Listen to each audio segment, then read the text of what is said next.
Abami ba mbere igice cya 6. Iyubakwa ry'ingoro y'Uhoraho. Hashize imyaka 480, Abisiraheli bavuye mu Misiri. Mu mwaka wa 4 Salomo ari ku ngoma mu Isiraheli, nibwo yatangiye kubaka ingoro y'Uhoraho mu kwezi kwa Zivu. Ingoro umwami Salomo yubakiye Uhoraho yari ifite uburebure bwa metero 30 na metero 10 z'ubugari na metero 15 z'ubuhagarike. Uburebure bw'ibaraza ry'ingoro bwari metero 10 bungana n'ubugari bw'iyo ngoro. Ubugari bw'ibaraza bwari metero 5. Iyo ngoro y'Imana yari ifite amadirishya afite ibizingiti bisobekeranye. Ingoro yose uko yari igizwe n'ibyumba byombi bizira inenge, yari yometsweho andi mazu ayizengurutse ayicamo ibyumba. Umubyimba w'urukuta rw'ingoro ntiwari ufite ubugari bungana kuva hasi kugera hejuru, bwagendaga bugabanuka ukurikije amagorofa, ku buryo za mwikorezi z'ibyumba byometseho zitahinguranyaga urukuta rw'ingoro. Bityo ibyumba by'igorofa yo hasi byari bifite ubugari bwa metero 2, iby'igorofa yo hasi bifite ubugari bwa metero 3, naho ibyumba by'igorofa yo hejuru bifite ubugari bwa metero 3 n'igice. Mu iyubaka ry'iyo ngoro, amabuye yayubatse atunganirijwe aho yacukurwaga, ku buryo nta rusaku rw'inyundo cyangwa urw'umutarimba cyangwa urw'ikindi gikoresho cy'icyuma wumvikanye yubakwa. Umuryango winjiraga mu byumba byometse ku igorofa yo hasi wari ku ruhande rw'iburyo bw'ingoro. Hari ingazi zizamuka zijya mu magorofa. Nuko Salomo yubaka ingoro y'Imana arayirangiza. Igisenge cyayo yacyubakishije ibiti by'imigogo n'imbaho z'amasederi. Impande z'ingoro zari zometseho ibyumba bigize inyubako y'amagorofa 3. Buri gorofa yari ifite metero 2 n'igice z'ubuhagarike, ifatishijwe ku ngoro n'imigogo y'amasederi. Uhoraho abwira Salomo ati, dore unyubakiye iyi ngoro. Nukurikiza amateka n'ibyemezo nafashe, ukumvira amabwiriza yanjye, ukayakurikiza, nzagusohorezaho ibyo nasezeraniye so Dawidi. Nzatura kandi mu Bisirayeli rwagati, sinzigera ntererana ubwoko bwanjye. Nuko Salomo yubaka ingoro y'Uhoraho maze arayuzuza. Salomo atunganya imbere mu ngoro. Ku nkuta z'imbere mu ngoro yomekaho imbaho z'amasederi kuva hasi kugera ku gisenge, kandi hasi mu ngoro naho ahasasa imbaho z'amasipure. Imbere mu mutwe w'ingoro yaciyemo icyumba gifite metero 10 z'uburebure, ari cyo cyumba kizira inenge cyane.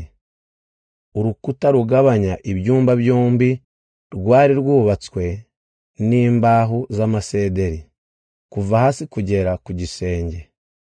Icyumba kigari cyabanzirizaga icyumba kizira inenge cyane cyari gifite metero 20 z'uburebure. Imbere ku nkuta z'ingoro hari hometseho imbaho z'amasederi zishushanyijeho amashusho y'ibicuma n'ay'indabyo zibumbuye. Hose hari hometse imbaho z'amasederi, nta buye ryagaragaraga. Hanyuma ategura mu cyumba kizira inenge cyane aho gutereka isanduku y'isezerano ry'Uhoraho. Naho igicaniro cy'imibavu cyari cyometsweho imbaho z'amasederi cyagombaga kuba imbere y'urwinjiriro rw'icyumba kizira inenge cyane. Icyo cyumba cyari gifite metero 10 z'uburebure na metero 10 z'ubuhagarike na metero 10 z'ubuhagarike. Imbere mu cyumba hose hari hometseho izahabu inoze. Imbere mu ngoro Salomo ahomeka izahabu inoze, kandi imbere y'icyumba kizira inenge cyane cyometseho izahabu ahatambika iminyururu y'izahabu. Mu ngoro hose ahomeka izahabu n'igicaniro cy'imibavu cyari imbere y'urwinjiriro rw'icyumba kizira inenge cyane, acyomekaho izahabu. Mu cyumba kizira inenge cyane ashyiramo amashusho abiri y'abakerubi abajwe mu munzenze. Buri mukerubi yareshyaga na metero 5 z'ubuhagarike.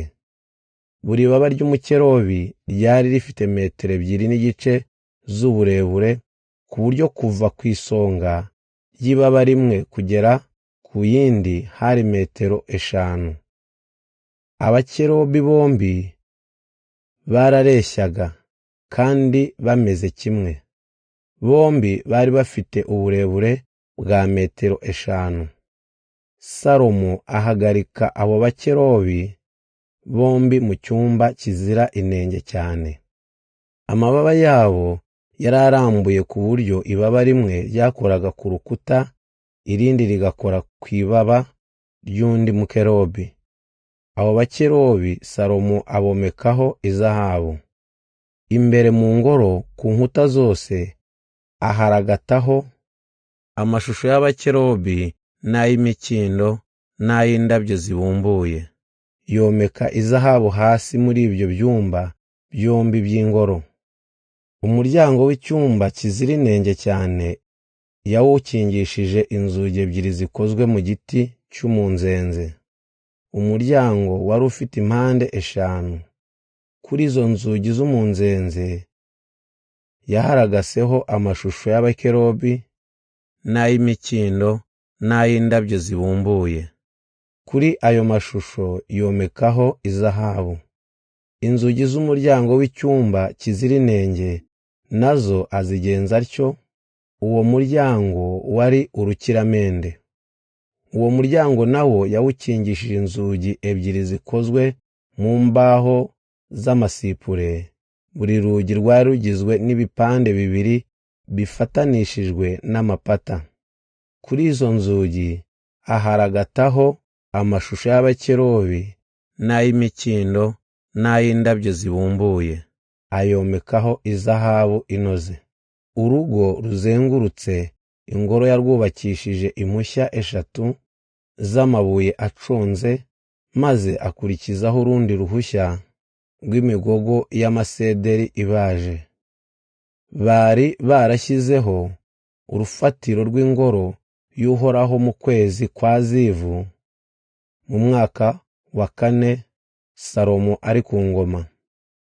Mu kwezi kwa Buri mu mwaka wa 11 Salomo ari ku ngoma nibwo barangije kubaka ingoro y'Uhoraho hamwe n'ibigendanye nayo byose uko byari biteganyijwe.